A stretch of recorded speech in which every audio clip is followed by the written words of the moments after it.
Welcome back to YouTube classes. It's Divya here with class 11 physics. So we have been discussing about the chapter work, energy and power, out of which we have already completed the topics for work and energy, right? So hope you all have understood the portion and you don't have any doubts in that. If you have any, you can put it in the comment box as I told you. Now let us come to the next topic of the chapter, that is electric power. What is the definition and the equations related to power? So let us see the chapter. Now let us start with the definition. Okay, what is power? Power is the rate of doing work. That is a simple definition for power, or the rate of doing work by an agent, a machine, or anything. Whatever is doing a work, or the amount of work done by any object or anything, or a machine, agent, or even human beings, you call it as a power, isn't it? Now, according to the definition, it is the work done per unit time, so that automatically equation for power will be work upon time. Power is, you are going to denote it with the letter P. Okay. So now in terms of work done, you know if it is force into displacement. Now you can write it power also as force into displacement upon time. Now when you write that, you know that displacement by time is velocity, isn't it? So in terms of velocity, power can be written as F into V also. So these are the basic equation you can have for power, right? Now let us come to the unit of power. The SI unit of power is going to be watt. So when you write it in full spelling, make sure you don't use capital W. Right? For writing symbol, you can use capital W. Now 1 watt will be is equal to 1 joule per second. That you have already learned it in your smaller classes. So how will you define 1 watt?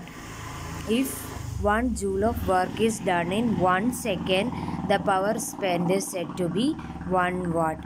See, power equation is going to be work done upon time. So if power has to be equal to 1 watt, then work done should be 1 joule, time should be 1 second. That is how you are going to define 1 watt, isn't it?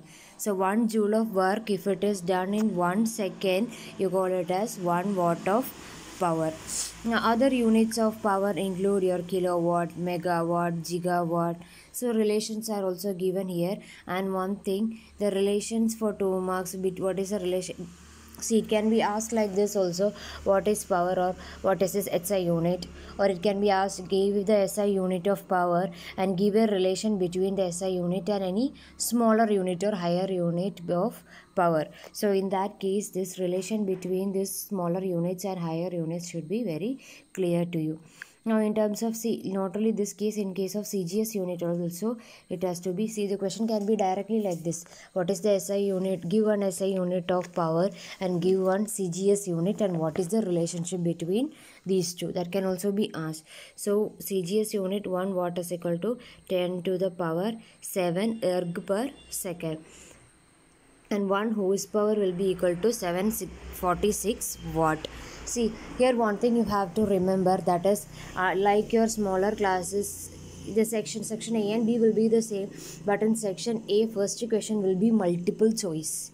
Okay, so that even small points can also should be clear to you, because in multiple choice, anything can be asked within your textbook. Anything, it can be even the relation also. Maybe sometime 1 horsepower is equal to dash watt. So options will be given, right? So in that case, you have to be very clear with even small points, whatever you are going to learn. Now, see, we have already seen that the equation for power, you can write it in terms of force into velocity. See, in this cases, either it can be parallel or it can be anti-parallel, isn't it? Force and velocity can be parallel also. Force and velocity can be anti-parallel also, isn't it? So if in terms of parallel, power will be FV. If it is anti-parallel, angle between them will be 180 degree, it will be minus FV. Okay, so two cases you are having.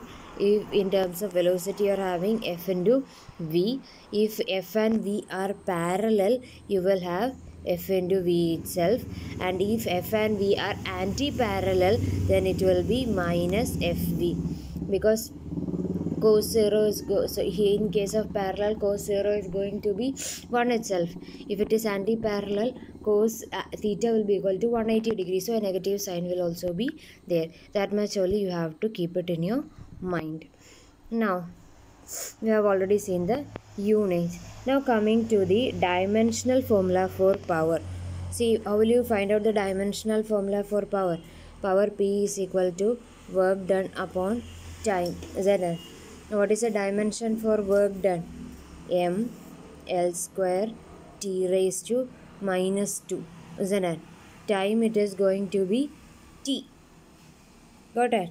So this t raised to 1 and t raised to minus 2, it will be t raised to minus 3. So that the dimensional formula for power will be m L square t raised to minus 3. Now this dimensional analysis, that chapter is very important. You will be asked to find out the dimension, or you are having homogeneity, principle of homogeneity and applications of that principle homogeneity also. So all these are very important topics. Clear? Now this is all about power. Hope you understood the topic. Now this is all about power, and if you have any doubt regarding to this topic, you can put it in the comment box. So till we see in the next class with a new topic, take care, stay safe. Thank you.